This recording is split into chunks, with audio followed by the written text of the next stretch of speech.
É possível aprender idiomas com músicas? E aí, pessoal do canal Fluente, o Seco, mais um vídeo aqui pra vocês. Nesse vídeo eu vou falar um assunto meio polêmico, né? Que eu vou falar os prós e os contras de se estudar usando a música, certo?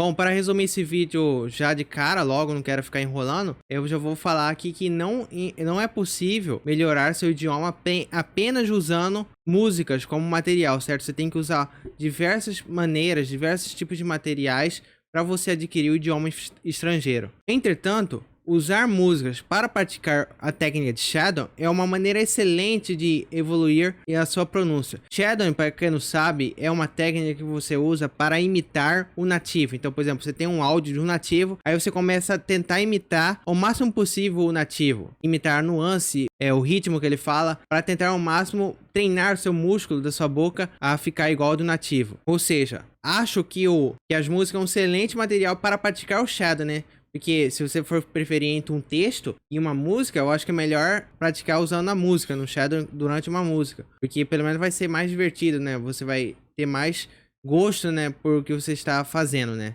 Bom, agora que já dei uma resposta mais rápida, agora eu vou falar no restante do vídeo sobre como que você pode melhorar o seu vocabulário ouvindo músicas. Para isso, vou contar uma breve história que tive, né? Eu estava conversando com meu colega, aí no meio da conversa ele falou que gostava de ver filmes de musicais, né? E naquela época eu já sabia inglês, mas eu nunca tinha pensado em ouvir musicais, né? Então eu lembrei que eu sabia inglês, eu lembrei que eu poderia entender musicais em inglês, né? Da Broadway, né? Sem legendas, né? Aí quando eu comecei a pesquisar, comecei a consumir mais musicais, né? Me apaixonei pelo gênero, eu gostei muito, né? Desse tipo de obra. E aí em relação a esse vídeo, eu poderia te recomendar o uso de músicas, de musicais, certo? Música de musicais da Broadway, que tem vários aí no YouTube, você pode encontrar. Você pode encontrar também através de animatics, que são animações lá, que tem animações, você pode procurar. Eu vou colocar aí na descrição qual que é a tag que você pode escrever aí. E dessa forma você pode consumir, né, músicas de musicais. Por que que eu te recomendaria ouvir músicas de musicais? Por quê? Porque se você for ver, músicas de musicais tem uma progressão de um personagem.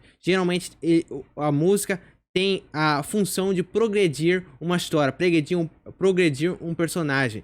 Então ele vai do ponto A até o ponto B. Agora, músicas normais, não existe esse tipo de progressão. É uma música que às vezes é rala e é repetição e não chega em lugar nenhum, né? Você vai ver que o começo do álbum, né? Musicais são separados em álbuns, certo? Todo álbum, ele tem uma progressão. Então, uma certa música pode dar uma história sobre o personagem estar com aflição. Outra música pode estar, o personagem está alegre. Então, há uma progressão no personagem durante todo o musical. Agora, se você for ouvir uma música normal aí, que tem aí, pop, etc, né? Não tem esse tipo de progressão. Ou seja, você vai tender a não entender. E outra coisa, tem uma outra vantagem que existe em musicais, é que quando você está ouvindo musicais, esses diálogos dentro da música. Ou seja, o personagem está cantando e ele está dialogando. E o diálogo no musical é muito mais verdadeiro à vida real, que a gente fala no cotidiano, do que músicas normais, certo? Então, músicas de musicais, eles têm diálogos, eles têm um vocabulário mais falado, que é o uso do vocabulário falado, que a gente usa no cotidiano. Musicais, então, são praticamente filmes que, na verdade, existem diálogos dentro dele, mas, na verdade, em vez de ser falado, é cantado, né? Então, se você pegar músicas de musicais para cantar, para fazer shadowing, a técnica do shadowing, é como se fosse um filme, certo? Então, é muito melhor fazer esse tipo de estudo. Aliás, deixarei embaixo aí na descrição um site chamado Genius, que é para você aprender as curiosidades sobre as músicas, né? Eu vou colocar aí na descrição. E é muito bom esse site para você ver as curiosidades sobre a música, né? Também poderia incluir um tipo de gênero legal para você aprender um idioma, é rap, né? Porque os rap geralmente também tem uma progressão, tem uma história, né, por trás, né? Mas é claro que pode ter umas gírias, pode ter umas expressões difíceis e você, na verdade, você não deve ficar muito estressado em aprendê-las. Você tem que deixar rolar e se você quiser ter vontade, você aprende, mas ficar sem estresse, certo? Música não é para você ficar estressado tentando decorar, certo? Você só ouve ela, curte e é tranquilo, pô. Porque você pode pensar que se você aprender todo o vocabulário da música, você vai poder usar o vocabulário da música na vida real. Mas geralmente não é assim. A música, ela tem um gênero, ela tem um vocabulário diferenciado, que é muito diferente do vocabulário do cotidiano, certo? Você tem que saber separar isso aí, né? E eu volto a ler aquele tópico que eu falo, né? Que você não deve ficar muito estressado de você também não entender a música, certo? Você tem que deixar, ficar tranquilo por causa disso, porque daqui 2, 3 anos você vai entender. Você talvez não entende porque você não chegou nessa etapa de entender. Mas depois de um tempo você vai entender. Você vai, agora que eu estudei muito mais o idioma, eu já estou familiarizado com os esquemas, as estruturas, então já dá para inferir melhor o significado. Confia em mim, você vai aprender o idioma de uma maneira muito mais fácil, sem estresse, sem nenhum tipo de problema, certo?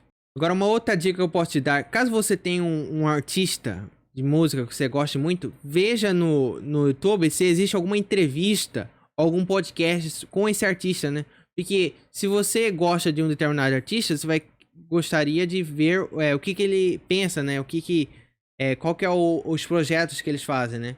Então é bom você procurar podcasts e entrevistas do artista para você praticar como que o artista fala. Então você vai entender a linguagem falada do idioma, certo? Outra coisa que eu já fiz um vídeo sobre isso, né? Como pesquisar podcast, vai estar aí no canto superior direito, né? Nos cartões.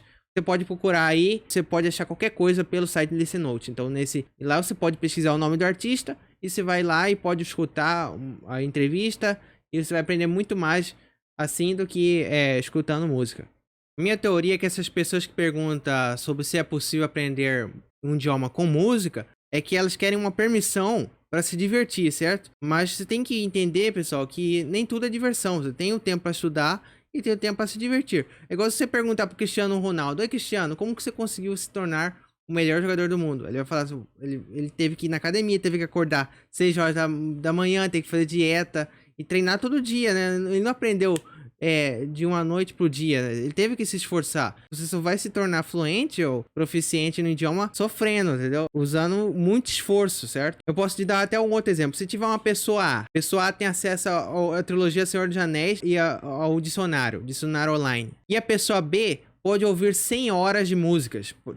Ele tem uma livraria de 100 horas de músicas diferentes. E com o dicionário também, acesso ao dicionário online. Quem que você acha que vai progredir mais? A pessoa A ou a pessoa B? Bom, claramente é a pessoa A, porque ela vai ter acesso a um vocabulário mais vasto, mesmo sendo um livro de ficção. O vocabulário vai ser muito extensivo, vai ajudar muito mais a pessoa a alcançar a proficiência que ela quer no idioma. Em músicas, isso não é possível. E todo aspecto da música não foi feito para emular uma conversação normal em um idioma. Então, pessoal, eu trouxe uns dados super maneiríssimos que você pode ver aí, vai estar na tela. Olha aqui, o número de palavras únicas usada no livro do Hobbit, do Tolkien, é de 6.911 palavras. Então, são quase 7.000 palavras únicas. Por exemplo, o livro do Harry Potter, 6.185 palavras únicas. Agora, em outra imagem aí que eu mostrei, tem uns dados do site Musics Match. Ele fala assim, hip hop tem uma média de 1963 de vocabulário, ou seja, 1963 palavras únicas. Essa é a média, né? E o número de palavras em uma música, cada música tem em média 478 palavras. Então,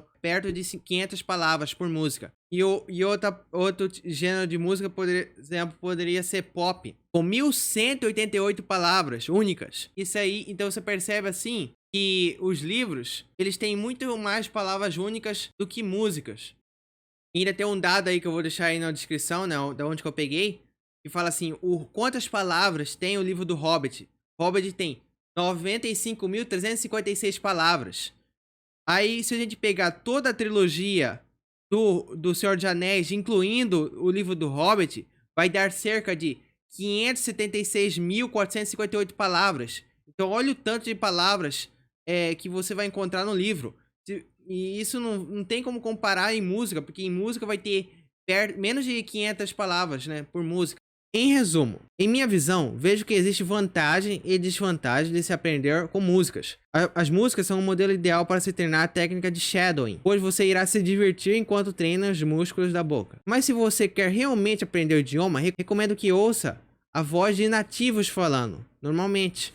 Pode ser entrevista, YouTube, podcast e diversos outros formatos. Desde que seja um áudio da pessoa conversando, você irá aprender muito mais com esse tipo de material. Caso você não tenha visto, eu fiz um tutorial sobre como configurar o aplicativo Anki de uma maneira efetiva. Lá eu falo assim qual que é a minha configuração que eu uso para gastar menos tempo estudando pelo Anki. Então clica aí, vai aparecer na tela aí, você pode clicar lá. E se você ainda tá no vídeo, dá um joinha e a gente se vê no próximo vídeo.